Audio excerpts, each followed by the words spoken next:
बिस्मिल्लाहिर्रहमानिर्रहीम। अगर हम सेल की डायग्राम देखें, ये आपके सामने एनिमल सेल है।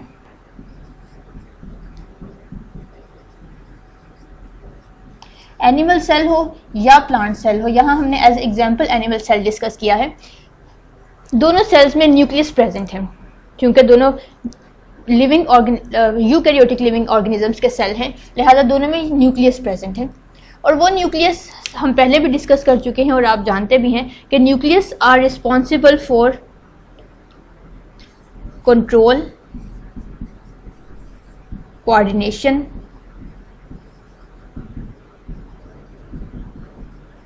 And for genetics. जेनेटिक्स का मतलब ये है कि तमाम फीचर्स एक इंडिविजुअल के न्यूक्लियस में इनकोड होते हैं, लेकिन न्यूक्लियस का सारा न्यूक्लियस जेनेटिक फीचर्स के लिए स्पेसिफाइड नहीं है, बल्कि न्यूक्लियस के अंदर कुछ ऐसे स्ट्रक्चर्स प्रेजेंट हैं जो जेनेटिक इंफॉर्मेशन को अपने अंदर स्टोर करते हैं और at the time of cell division, at the time of meiosis, they transfer it to the next generation. तो न्यूक्लियस के अंदर अगर आप इस न्यूक्लियस को अंडर द माइक्रोस्कोप देखेंगे तो आप इसमें बहुत माइन्यूट सी थिन थ्रेड लाइक स्ट्रक्चर्स दिखाई देंगे, कुछ इस तरह के, जो कि आम हालात में आइडेंटिफाइएबल नहीं होते। ये थ्रेड लाइक स्ट्रक्चर्स असल में क्रोमोसोम होते हैं। ये क्रोमोसोम अब सिर्फ उसी वक्त विजिबल होंगे जब सेल डिवाइड करेगा। At the time of cell division chromosomes अपने आप को कंडेंस कर लेते हैं, ये डुप्लीकेट करते हैं, अपनी रेप्लिकेशन करते हैं, अपनी कॉपीज बना लेते हैं और कंडेंस फॉर्म में आ जाते हैं। कंडेंस फॉर्म में आने से ये विजिबल हो जाते हैं। अगर आप इनको सेल डिवीजन के अलावा रेगुलर देखेंगे तो ये बिल्कुल थ्रेड लाइक स्ट्रक्चर्स दिखाई देंगे और इनके स्ट्रक्चर को आइडेंटिफाई करना पॉसिबल नहीं रहेगा। ये क्रोमोसोम है, क्रोमोसोम हमेशा पेयर फॉर्म में प्रेजेंट होते हैं, यानी ये दो की पेयर, दो की फॉर्म में होते हैं।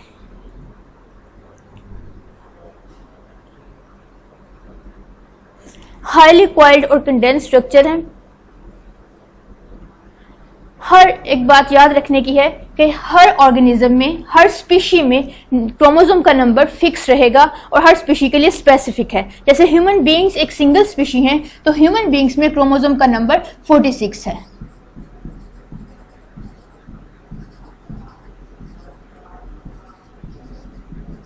यानी इनमें 46 क्रोमोसोम्स हैं जो कि 23 पेयर्स की फॉर्म में प्रेजेंट है।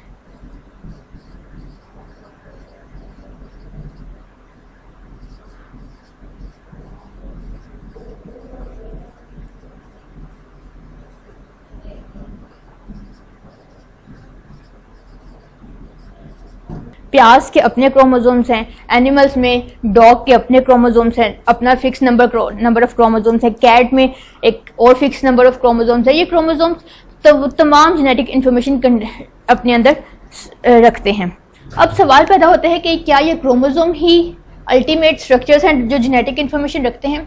आप इसका स्ट्रक्चर्स आइडेंटिफाई कीजिए, आपको इसका स्ट्रक्चर का पता होना चाहिए।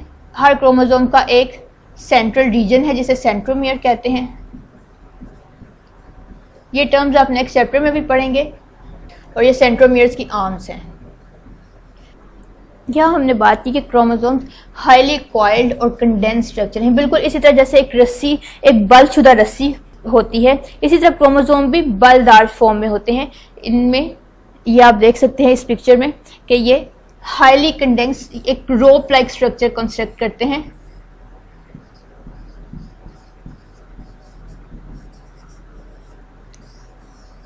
ये इनकी कंडेंस्ड फॉर्म है। ये क्रोमोसोम था, क्रोमोसोम का एक छोटा सा पार्ट हमने लिया, उसको जूम करके आपको दिखाया, जो कि इसके कॉइल्स आप देख सकते हैं कि ये किस कलर कंडेंस है। इन्हीं को अगर हम अनकॉइल करेंगे तो ये कुछ इस तरह का स्ट्रक्चर बनाएंगे। ये वो क्रोमोसोम है जो एक्चुअली में इस तरह का स्ट्रक्चर अनकॉइल करने की सूरत में आपको मिलेगा। ये जो आपको एक क्रोमोसोम में राउंड सर्कुलर स्ट्रक्चर्स दिखाई दे रहे हैं, ये प्रोटीन्स हैं, प्रोटीन के स्ट्रक्चर्स हैं। इन प्रोटीन के स्ट्रक्चर्स के अंदर जेनेटिक इंफॉर्मेशन एक थ्रेड लाइक फॉर्म में लिपटी हुई होती है, सराउंड की होती है, और ये एक यूनिट को कहते हैं न्यूक्लियोसोम। ये सब याद रखना एसएलओ की डिमांड नहीं है, लेकिन आपको पता होना चाहिए, मालूम होना चाहिए। और ये प्रोटीन्स हैं और इन प्रोटीन्स का स्पेसिफिक नेम है हिस्टोन। अब ये जो थ्रेड लाइक स्ट्रक्चर्स हैं, ये क्रोमोसोम थे, क्रोमोसोम कंडेंस फॉर्म में थे। जब हमने इसको अनकॉइल किया तो ये हमारे पास इस तरह से एक यूनिट वाइज आ गए। अब आप देख सकते हैं कि हर प्रोटीन के ऊपर एक थ्रेड लिपटा हुआ है। ये थ्रेड एक्चुअली में डीएनए है, यानी क्रोमोसोम ही असल में डीएनए है, लेकिन क्रोमोसोम एक कंडेंस फॉर्म में है, जबकि डीएनए उसका एक फाइबर है। Coiled chromosomes are actually DNA, यानी क्रोमोसोम को जब भी हम खोलेंगे तो हमें डीएनए मिलेगा। अब डीएनए क्या है, ये आप इस पिक्चर में देख सकते हैं। इसी थ्रेड को जो कि हिस्टोन प्रोटीन के ऊपर था, इसको हमने जब अनकॉइल किया, इसको मजीद अनवाइंड किया, तो ये हमें इस तरह का एक लैडर लाइक स्ट्रक्चर दे रहा है। ये जो लैडर लाइक स्ट्रक्चर है, आप देख सकते हैं कि इसके 2 स्ट्रैंड्स हैं, यानी ये डबल स्ट्रैंडेड स्ट्रक्चर है।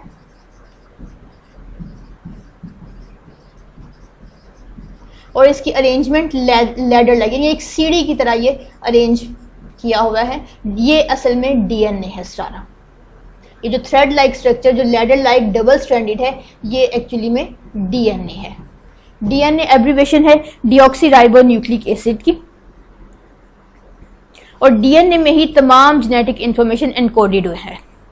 ये तमाम जो थिन थ्रेड आप देख रहे हैं, ये डीएनए, और डीएनए का एक स्पेसिफिक पार्ट, डीएनए का कुछ पार्ट जिसमें एक सिंगल इंफॉर्मेशन होती है, वो एक जीन है। जीन्स भी डीएनए का ही स्पेसिफिक पार्ट है, लेकिन वो एक स्पेसिफिक इंफॉर्मेशन के लिए एनकोडेड है। यानी अगर डीएनए के इस पार्ट में हेयर कलर की इंफॉर्मेशन है तो ये हेयर कलर की जीन है। नेक्स्ट पार्ट में अगर हाइट की इंफॉर्मेशन है तो ये हाइट की जीन है। उससे नेक्स्ट पार्ट में अगर आई कलर की इंफॉर्मेशन है तो ये आई की जीन है। So genes are the part of DNA encoded a specific message, encoded a specific features. So अब आपको ये रिलेशनशिप क्लियर हो गया होगा कि न्यूक्लियस में क्रोमोसोम्स प्रेजेंट हैं। क्रोमोसोम्स क्वाइल्ड, हाईली क्वाइल्ड और थिन स्ट्रक्चर्स हैं। ये इन क्रोमोसोम्स को जब अनवाइंड किया जाता है तो हमें डीएनए मिलता है।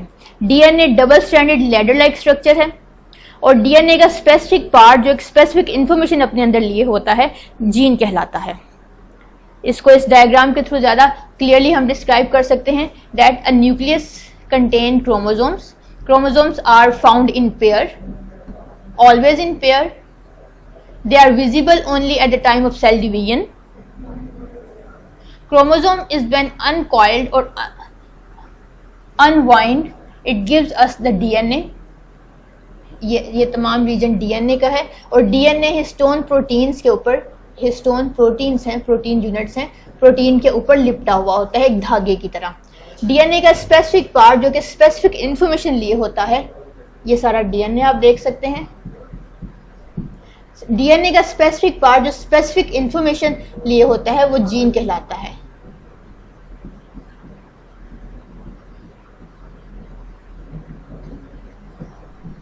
और डीएनए का एक यूनिट न्यूक्लियोटाइड कहलाता है। मुख्तलिफ न्यूक्लियोटाइड्स मिलकर डीएनए बनाते हैं। यानी जैसे नर्वस सिस्टम एक न्यूरॉन उसका यूनिट था, इसी तरह एक्सक्रीटरी सिस्टम में नेफ्रॉन यूनिट था, इसी तरह डीएनए का बिल्डिंग ब्लॉक, डीएनए का फंक्शनल यूनिट न्यूक्लियोटाइड है।